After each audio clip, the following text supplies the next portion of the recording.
So today we're going to take a look at 6 NBA players who transformed their games. Welcome to Fleece TV. Let's get it. Number 1, Jason Kidd. The Jason Kidd who entered the NBA was vastly different from the one who retired in 2012. Known for his ball handling and defense coming out of college, Kidd evolved into one of the most proficient three-point shooters in NBA history by the end of his Hall of Fame career. Drafted 2nd overall in 1994, Kidd faced high expectations to help transform the Dallas Mavericks and demonstrated his potential early on, earning co-Rookie of the Year honors with Grant Hill. In his early years with the Mavs, Kidd had modest shooting percentages, making just 38.3% of his field goal attempts and 31.1% from beyond the arc. He was traded to the Phoenix Suns in 1996 and later to the New Jersey Nets in 2001, where he became a triple-double machine and led the Nets to the NBA Finals in 2002 and 2003. Kidd entered the final phase of his career upon returning to Dallas, and with Dirk Nowitzki as the Mavericks' focal point, Kidd's usage rate dropped to just 13%. No longer the primary offensive creator, the 34-year-old Kidd reinvented himself as a reliable shooter to complement Nowitzki, who was in the middle of his prime. In Kidd's first full season back with the Mavericks, he hit 131 three-pointers. The following season, he set a career high with 176 made threes, shooting at a 42.5% clip. Kidd played a crucial role in the Mavericks' 2011 championship run, averaging 9.3 points per game in the playoffs and leading the league with 43 postseason three-pointers, averaging 2 per game. Number 2, Brook Lopez. A 16-year veteran drafted 10th overall in 2008, Lopez has witnessed and adapted to many changes in the game. Despite posting solid numbers with the Brooklyn Nets, including an All-Star appearance in 2013, he realized that he needed to adjust his game to extend his career. Early on, the Stanford product excelled in the low post, using his size, agility, and soft touch to dominate around the rim. However, as the game shifted toward perimeter play, Lopez understood the necessity of expanding his offensive repertoire beyond traditional post scoring. Remarkably, only 411 of his 10,444 career points initially came from beyond the arc.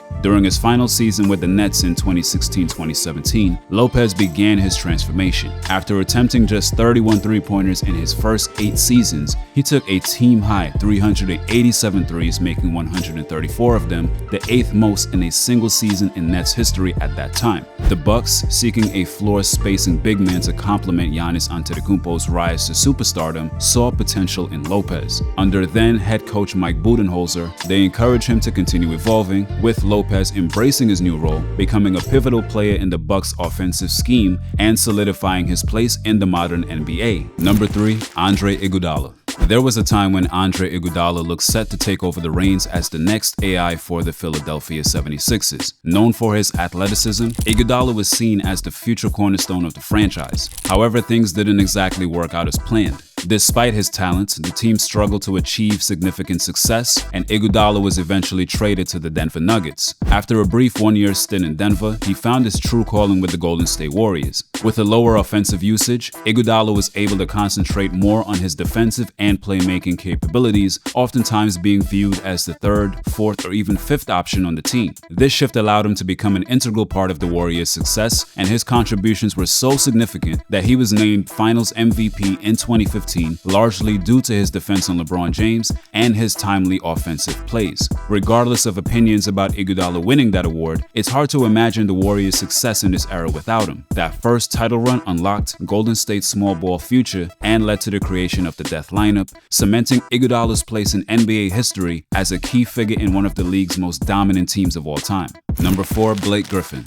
Blake Griffin was one of the most hyped prospects in NBA history, dazzling everyone with his athleticism as a collegiate star for the Oklahoma Sooners. Selected 1st overall in the 2009 NBA Draft, which also featured stars like Steph Curry, James Harden, and DeMar DeRozan, Griffin missed his entire rookie season due to a knee injury. He returned the following season, winning Rookie of the Year and impressing fans with his spectacular dunks. Despite his success, one of the biggest criticisms of Griffin during his time with the Clippers was his lack of a reliable jump shot. He was predominantly an inside scorer, which made him somewhat predictable. Aware of this weakness, Griffin actively worked on improving his shooting. While there were signs of his growth as a shooter in Los Angeles, his skills truly blossomed after he joined the Detroit Pistons. Griffin developed into a more full-fledged perimeter threat, where he created shots for others as a big while having a reliable 3-ball. Injuries took a toll on Griffin Griffin during the latter years of his career, so we didn't quite get to see him excel at this level for an extended period of time, but he deserves a lot of praise for even expanding his game into a more offensive threat. Number 5, Ron Harper.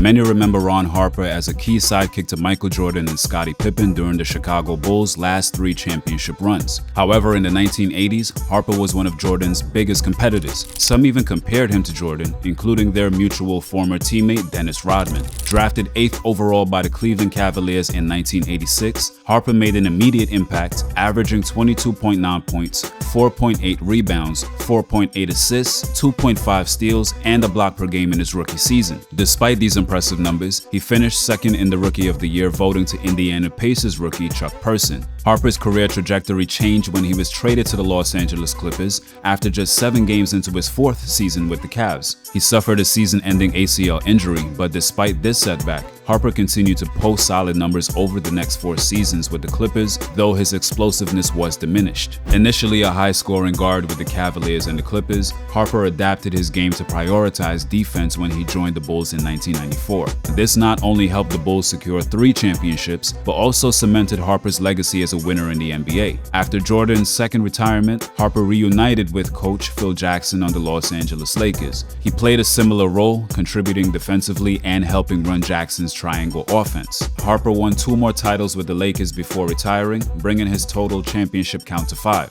Number 6, Kevin Love.